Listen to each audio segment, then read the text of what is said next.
ચાલો, good morning friends. આજે આપણે વિદ્યાર્થી મિત્રો એકાઉન્ટ પાર્ટ 2 જેમાં કંપનીના વાર્ષિક હિસાબો. વિદ્યાર્થી મિત્રો ખાસ એક બાબત ધ્યાન આપજો. આ ચેપ્ટર પરીક્ષા માટે ખૂબ જ મહત્વનો છે. 11 માર્કનું આ એક ચેપ્ટર છે. આ ચેપ્ટરની અંદર ખાસ તમને કહું કે આપણે બાકીના ચેપ્ટરો છે એની અંદર તમારે થોડો ઘણો 30% કોર્સ જે ઘટ્યો એ 30% કોર્સ જે ઘટે છે એનો ફાયદો બાકીના ચેપ્ટરોમાં મળે છે. આ એક એવું ચેપ્ટર છે કે જેની અંદર એક વસ્તુનો પણ ફેરફાર કરવામાં આવ્યો નથી. સિમ્પલ અને થોડુંક તમે મહેનત કરશો, થોડુંક યાદ રાખશો તો સરસ રીતે યાદ રહી જાય એવું આપણું ચેપ્ટર છે. કંપનીના વાર્ષિક હિસાબો ચેપ્ટર છે એ જ્યારે આપણે ગણો ત્યારે 2013 પરિશિષ્ટ 3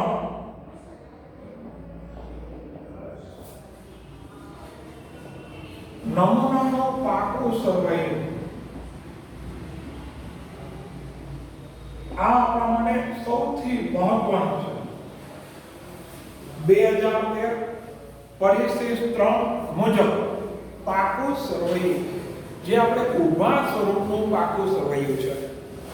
આ પાકું સર્વૈયું છે એના ફોર્મેટ તમારે બરાબર રીતે યાદ રાખવાના. પાકા સર્વૈયાની અંદર બે મુખ્ય ભાગ પડે. પાકા સર્વૈયાની અંદર મુખ્ય બે ભાગ પડે, જેમાં મોડી દેવા પેલો જે ભાગ પડે છે એને આપણે મોડી દેવા કહેતા, અને બીજો ભાગ પડતો એને મિલકત લેણા કહેતા.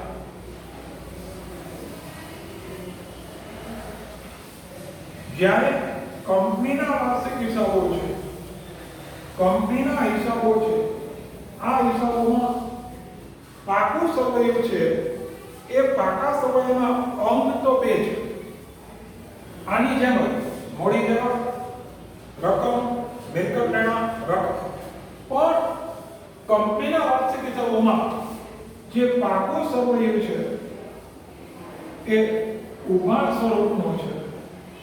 તો એના માટે એને આપણે મોડી દેવા છે એને એ લોકો નામ આપે છે ઇક્વિટી જવાબદારીઓ અને આપણી મિલકતો. તો અહીંયા જે આપણે પાકું સર્વૈયું છે કંપનીમાં, એમાં બે ભાગ પડશે. કોની જેમ ઇક્વિટી જવાબદારીઓ અને બીજો ભાગ પડશે તમારી મિલકતો. મિત્રો ખાસ તમારે યાદ રાખવાનું કે ઇક્વિટી જવાબદારી અને મિલકત, આના જે બે ભાગો પાડ્યા છે, આ બે ભાગ તમારે એના મુખ્ય શીર્ષકો તમારે ખાસ યાદ રાખવા પડશે. ઇક્વિટી જવાબદારી બાજુ મુખ્ય શીર્ષક 3 પડે. શેર હોલ્ડર્સના ભંડોળ આપેલ.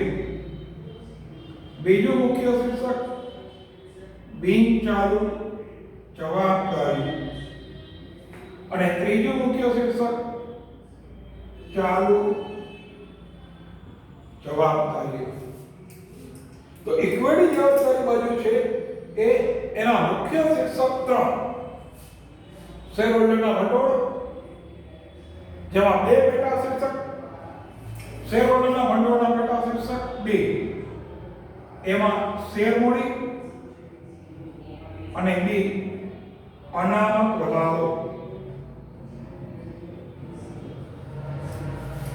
બિનચાલુ જવાબદારી જેના પેટા શીર્ષક 3 આવે, એના 3, એમાં લાંબા ગાળાના ઉછીના નાણાં, તમારી બિનચાલુ જવાબદારીઓ અને જોગવાઈઓ. તો બિનચાલુ જવાબદારીના પેટા શીર્ષક 3 લાંબા ગાળાના ઉછીના નાણાં, લાંબા ગાળાની જવાબદારીઓ અને લાંબા ગાળાની જોગવાઈઓ. જ્યારે ચાલુ જવાબદારીના પ્રકાર શીર્ષક 4 જેમાં ટૂંકા ગાળાની જવાબદારી, ટૂંકા ગાળાની જવાબદારી, બીમા, વેપારી દેવા, સીમા, અન્ય ચાલુ જવાબદારીઓ અને ડી ની અંદર મિત્રો ટૂંકા ગાળાની જોગવાઈ. તમારે યાદ રાખવા માટે તમને આ બધું સમજાવું છું. ઇક્વિટી જવાબદારી તમે બાજુ આટલું યાદ રાખો એટલે એક સાઈડ આખી તમને ક્લિયર. ઇક્વિટી જવાબદારી બાજુ મુખ્ય 3 શીર્ષક, શેરહોલ્ડરના ભંડોળ, એના 2 પેટા શીર્ષક, શેર મૂડી, અનામત ઉતારો. બીજું મુખ્ય શીર્ષક બિનચાલુ જવાબદારીઓ, એના પેટા શીર્ષક 3 જેની અંદર સૌપ્રથમ તમારે લાંબા ગાળાના ઉછીનાના, બીજું બિનચાલુ લાંબા ગાળાની જવાબદારીઓ, ત્રીજું લાંબા ગાળાની જોગવાઈઓ. જ્યારે ત્રીજું અને છેલ્લું અંતિમ શીર્ષક છે આપણું ચાલુ જવાબદારીઓ. ચાલુ જવાબદારીના પેટા શીર્ષક 4 ટૂંકા ગાળાની જવાબદારીઓ, વેપારી દેવા, અન્ય ચાલુ જવાબદારીઓ, ટૂંકા ગાળાની જોગવાઈઓ. હવે આપણે આવ્યું મિલકત. મિલકત છે એના 2 મુખ્ય શીર્ષક, બિનચાલુ મિલકતો અને બીજું પણ ચાલુ મિલકતો. તો આપણે દાખલો ગણવો છે એ પહેલા તમે આ આવડવું બહુ જરૂરી છે. દાખલાની શરૂઆત કરી છે માટે તમને આ પાછું રિપીટ કરું છું. મિલકતોના મુખ્ય પ્રકાર કેટલા? 2. મુખ્ય હેડિંગ કયો, શીર્ષક કયો તે 2.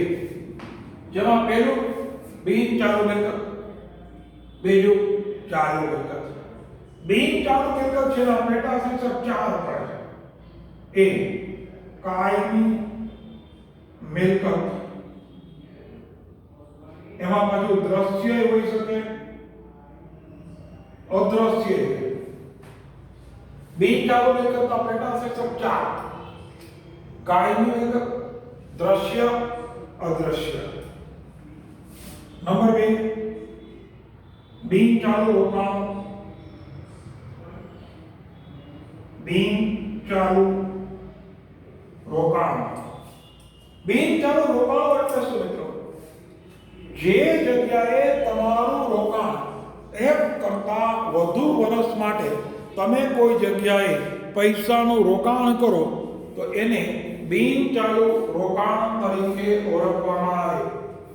ઉદાહરણ, સરકારી જામીનગીરીમાં રોકાણ, મ્યુચ્યુઅલ ફંડના યુનિટમાં રોકાણ, શેર કે ડિબેન્ચરમાં રોકાણ વગેરે. સમયગાળો 1 વર્ષ કરતાં વધુ. સી ત્રીજું શીર્ષક તમે આપો લાંબા ગાળાની લોન ધિરાણ. લાંબા ગાળાની લોન અને ધિરાણ. લાંબા ગાળાની લોન ધિરાણ તમે તમારા કર્મચારીઓને લોન આપો, telephone deposit, custom deposit, electricity deposit. તમને જે વસ્તુઓ બોલો છો યાદ રાખજો. તમારે બરાબર મગજમાં બેસાડવાનું છે. હું જે રીતે બોલું છું એમ જ તમારે બોલવાનું છે. જો તમે આ રીતે બોલી શકશો તો જ તમને આવડશે. પ્રેક્ટિસ તમારે પૂરી પ્રેક્ટિસ કરવાની, પૂરી મહેનત કરવાની, એટલે માર્ક પોતાના પૂરા પડે. તો મિત્રો, લાંબા ગાળાની લોન ધિરાણમાં કર્મચારીને loan, telephone deposit, custom deposit, electricity deposit. હવે ડી ચોથું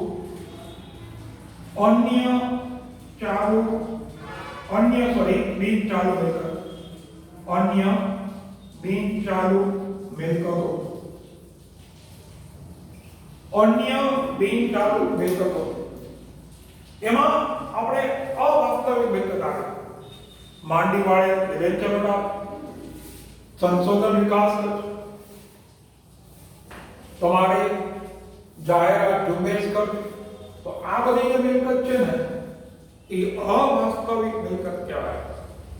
પણ આની અંદર માંડવી વાળો સમયગાળો કેવો 1 વર્ષ કરતાં વધુ 1 વર્ષ કરતાં વધુ સમય માટે જો તમે આવી મિલકતોને માંડી વાળો તો એને બિનચાલુ મિલકત તરીકે ઓળખવામાં આવે છે. હવે આપણો છેલ્લો મુખ્ય પ્રકાર નંબર 2 મુખ્ય શીર્ષક 2 ચાલુ મિલકત.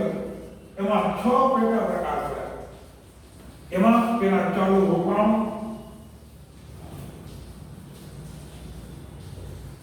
ચાલુ રોકાણો અને બિનચાલુ રોકાણમાં યાદ રાખજો બે હરખો છે.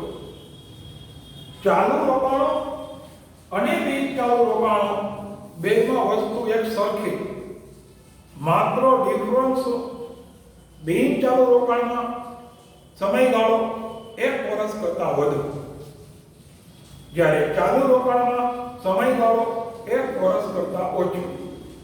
આના સિવાય કોઈ ડિફરન્સ નથી. જે બિનચાલુ રોકાણમાં બોલ્યો શેર કે ડિબેન્ચરમાં રોકાણ, સરકારી જામીનગીરીમાં રોકાણ, મ્યુચ્યુઅલ ફંડના યુનિટમાં રોકાણ, તો એ બધું ચાલુમાં આવે. જો 1 વર્ષ કરતાં વધુ સમય હોય તો એ બિનચાલુ કહેવાય. જો 1 વર્ષ એટલે કે 12 મહિના માટે રોકાણ કરો તો એ ચાલુ રોકાણ કહેવાય. હવે બી માલ સામગ્રી.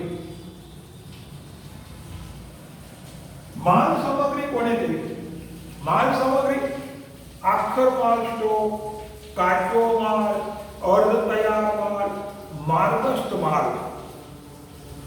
માલ સામાનને લગતી બાબતો છે મિત્રો એને માલ સામગ્રી કહેવાય. લે સી વેપારી લેણ,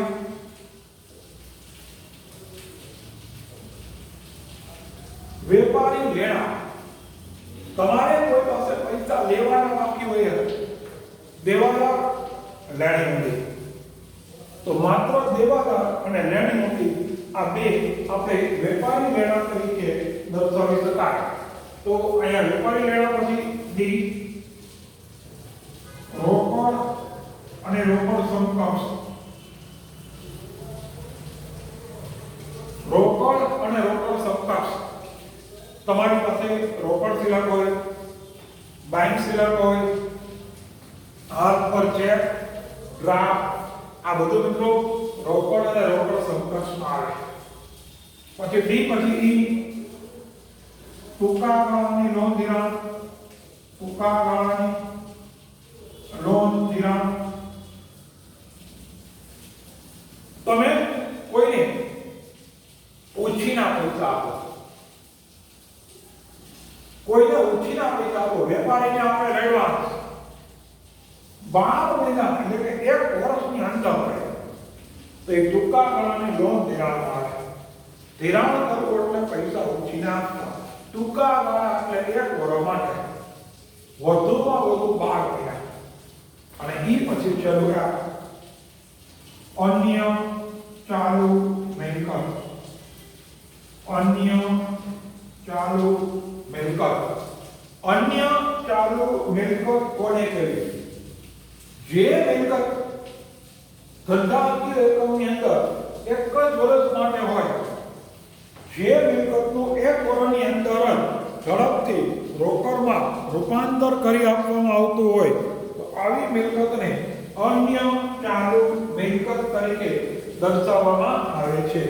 તો આવી અન્ય ચાલુ મિલકતો, તો આ રીતે આપણે મિલકતોના 2 ભાગ કર્યા. હવે આપણે આ દાખલાની શરૂઆત કરીએ. દાખલાની શરૂઆત આપણે કરીએ છીએ. દાખલાની અંદર ટેક્સ્ટબુકની અંદર ચોથો દાખલો આપણે લઈએ છીએ. સ્વાધ્યાયમાં 4 નંબરનો દાખલો. સીમા લિમિટેડનો 31/3/17ના રોજનું પાકું સરવૈયું. સીમા લિમિટેડનું 31/3/17ના રોજનું પાકું સરવૈયું. જ્યારે આ પાકું સરવૈયું આપણે ચાલુ કરીએ છીએ ત્યારે આ પાકા સરવૈયાની અંદર તમને અહીંયા જેના મુખ્ય શિક્ષકો અને પેટા શિક્ષકો સમજાવ્યા છે તેને યાદ રાખવાના છે અને પછી દાખલો આપણે મળવાનો છે. તો મિત્રો દાખલાની અંદર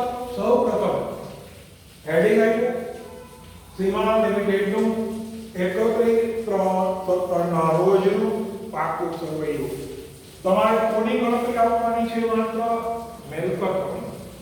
તમારી પાસે શરૂઆતમાં દાખલાઓ કેવા આવશે કે ખાલી મિલકતો જોઈએ, પછી દાખલાઓ એવા અમુક આવશે એમાં ઇક્વિટી જવાબદારી આવશે, પછી દાખલાઓ જેમ જેમ આગળ જશો એમાં બે ભેગું આવશે, અને છેલ્લે દાખલા કેવા આવશે? નફા નુકસાન પત્રક અને સરવૈયું બે સાથે બનાવવાનું. તો મિત્રો દાખલાની શરૂઆત કરીએ છીએ ઇક્વિટી જવાબદારીમાં અને મિલકતોમાં. અહીંયા પણ ખાલી મિલકતોની વિગત છે. મિલકતોની અંદર આપણું સમજાવ્યા મુજબ પહેલું પેટા શીર્ષક બિનચાલુ મિલકતો. બિનચાલુ મિલકતો જે મિલકતો ધંધાકીય એકમમાં એક કરતા વધુ વર્ષ માટે હોય, જેનો સમયગાળો લાંબા ગાળા માટે હોય, એને બિનચાલુ મિલકત કહેવાય. તો બિનચાલુ મિલકતના ચાર પેટા શીર્ષકમાં પહેલું કાયમી મિલકતો. કાયમી મિલકતના બે ભાગ પડે છે. એક દ્રશ્ય, જેને તમે જોઈ શકો, તો કાયમી મિલકતો દ્રશ્ય. પેલો દાખલો છે ડાયરેક્ટ તમને આપી દીધો છે. બાકી જમીન, મકાન, યંત્રો, વાહનો, ફર્નિચર, આ બધી આપણે દ્રશ્ય મિલકત કહેવાય. તો ચાલો દ્રશ્ય મિલકત તમને આપી દીધી છે 5,60,000. એની નીચે અદ્રશ્ય મિલકત તમને આપી છે 1,20,000. તો કાયમી મિલકત એમાં દ્રશ્ય અને અદ્રશ્ય. દ્રશ્ય મિલકત રકમમાં આપ્યું છે 5,60,000. અદ્રશ્ય મિલકત 1,20,000. અંદરના કોલમમાં પેટા કોલમની બધી વિગત અંદર, બધા પેટા કોલમ આવ્યા એનો સરવાળો આઉટર કોલમમાં. નંબર 2 એટલે કે બીજું પેટા શીર્ષક બિનચાલુ રોકાણો. બિનચાલુ રોકાણો ડાયરેક્ટ તમને આપી દીધા છે 26,000. બિનચાલુ રોકાણોમાં તમને કીધું શેરમાં રોકાણ, ડિબેન્ચર, અન્ય કંપનીના શેર ડિબેન્ચરમાં રોકાણ, સરકારી જામીનગીરીમાં રોકાણ, મ્યુચ્યુઅલ ફંડના યુનિટમાં રોકાણ, પ્રોવિડન્ટ ફંડના રોકાણો, ડિબેન્ચર પરત નિધિના રોકાણો. કોઈ પણ રોકાણ શબ્દ આવે સમયગાળો ન આપે એટલે 100% બિનચાલુ રોકાણ તરીકે ઓળખી શકાય. તો મિત્રો બિનચાલુ રોકાણો તમને ડાયરેક્ટ આપી દીધા છે. બિનચાલુ રોકાણોની કિંમત તમને 26,000. નેક્સ્ટ એટલે કે સી લાંબા ગાળાની લોન ધિરાણ.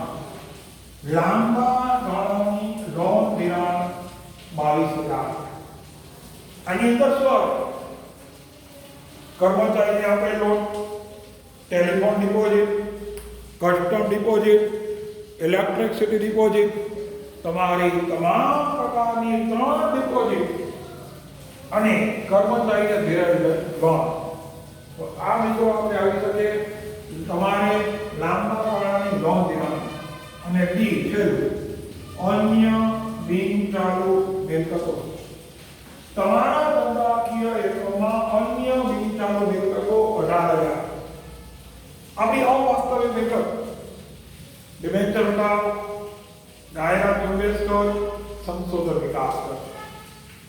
3 સમયગાળો કેવો? 1 વર્ષ કરતા વધુ, એટલે અન્ય બિનચાલુ મિલકત આવે. હવે આપણે આ જે વસ્તુઓ છે બિનચાલુ મિલકતોમાં કુલ 5 વસ્તુ આવી. 1, 2, 3, 4 અને 5.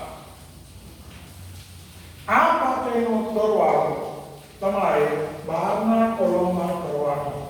તો ટોટલી બિનચાલુ મિલકત 7,46,000 રૂપિયા મળી. કુલ બિનચાલુ મિલકતો કેટલી મળી ગઈ? 7,46,000. હવે આપણે ચાલુ મિલકતો લેવાની છે. 2 નંબર મુખ્ય શીર્ષક ચાલુ મિલકતો. હવે આપણે બધી ચાલુ મિલકતો ક્રમશઃ લેવાના, એક પછી એક ચાલુ મિલકત. ચાલુ મિલકતમાં ખાસ ધ્યાન આપજો, એનો સમયગાળો 1 વર્ષ સુધી. એક વર્ષની મર્યાદા, જેને ટૂંકા ગાળાની મિલકત પણ તમે કહી શકો. ચાલુ મિલકતોમાં કુલ 6 વસ્તુ. પહેલું એવું છે ચાલુ રોકાણ. પહેલું ચાલુ રોકાણ. ચાલો ચાલુ રોકાણો ડાયરેક્ટ આપી દીધા છે તમને 12,000. માલ સામગ્રી. માલ સામગ્રી એમાં તમને હમણાં કીધું કે તૈયાર માલ, અર્ધ તૈયાર માલ, આખો સ્ટોક, માર્કેટ માલ, આ બધું હોય ને એ તમારે માલ સામગ્રીમાં આવે. શરૂઆતમાં દાખલો હોય છે તમારે ગોતવું નહીં પણ બધું ડાયરેક્ટ આપી દેશે. બાકી આગળ જેમ દાખલા ગણો છો એમ તમને આખો સ્ટોક એવું આપ્યું હોય, માલ સામગ્રી આપ્યું હોય, માલ સામગ્રીમાં લેવું જોઈએ. ચાલો એના પછી સી વેપારી લેણા. વેપારી લેણા 15,800. વેપારી લેણામાં માત્ર 2 વસ્તુઓને યાદ રાખવાની છે. પહેલું તમારા દેવાદારો, બીજું તમારી લેણી મૂડી. તો દેવાદાર કે લેણી મૂડી હોય એ વેપારી લેણા કહેવાય 15,800. ડી રોકડ અને રોકડ સમકક્ષ. રોકડ અને રોકડ સમકક્ષ કોને કહેવાય? રોકડ સિલક, બાઇક સિલક, હાથ પર ચેક, ડ્રાફ્ટ વગેરે. આ બધી વસ્તુઓ છે એ રોકડ સમકક્ષમાં આવે. 14,000. એ ટૂંકા ગાળાની લોન ધિરાણ. તમે કોઈને 1 વર્ષ માટે પૈસા ઉછીના આપો. તમે કોઈને 1 વર્ષ માટે પૈસા ઉછીના આપો તો એને આપણે કહેવાય છે ટૂંકા ગાળાની લોન ધિરાણ. ડાયરેક્ટ તમને આપી દીધી છે 16,000. ટૂંકા ગાળાની લોન ધિરાણ. છેલ્લું અન્ય ચાલુ મિલકતો. જે મિલકત 1 વર્ષની અંદર રોકડમાં રૂપાંતર થઈ જાય, મળવાનું બાકી આવે, અગાઉથી ચૂકવેલ ખર્ચ, અને જે આપણે બિન ચાલુ મિલકતોમાં 3 વસ્તુમાં કીધી: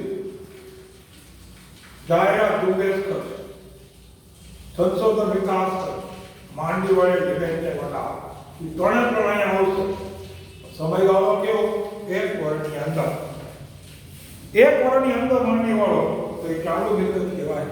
1 વર્ષ કરતાં વધુ હોય તો એ ત્રણે ડિબેન્ચર વટાવ, સંશોધન વિકાસ ખર્ચ, જાહેરાત ઝુંબેશ ખર્ચ તમારી બિન ચાલુમાં આવી જાય. તો હવે આપણે ચાલુ મિલકતમાં 6 વસ્તુ આવી: 1, 2, 3, 4, 5, 6. એનો બધાયનો સરવાળો 12મા કોલમમાં લખો 1,11,000. હવે આ બેનો સરવાળો 12મા કોલમમાં 7,46,000 વત્તા 1,11,000. કુલ મિલકતો તમારી પાસે 8,57,000. આ આપણી કુલ મિલકત તમારી આવી ગઈ. અને એ સાથે તમારો દાખલો અહીંયા પૂરો છે. પરીક્ષામાં ખાલી આટલું જ પૂછે ને, ખાલી મિલકતો, તોય 11 માર્કમાં પૂછે. વિચાર કરો, બરાબર ધ્યાન આપજો. ખાલી આટલો જ તમારે ખાલી યાદ રાખો, આટલો ખાલી ગણો, આટલો દાખલો ગણો તો એ લોકો પૂરેપૂરા માર્કના પૂછે તો 2 ભાગ કરે, ઓછામાં ઓછા 6 માર્કનો દાખલો. ક્લિયર? આ તમને આવડે. યાદ રાખજો. પાકા સમયના શિક્ષકને પૂછાશે, ફાઇનલ વાત છે. પાકા સમયના શિક્ષક જો તમને આવડી ગયા, આ મેં સમજાયું હોય તો તમે દાખલો ગણો મિત્રો, ફાઇનલી બોલો, પ્રોબ્લેમ નહીં રહે. બરાબર? જે કાંઈ આપણે સમજાવ્યું છે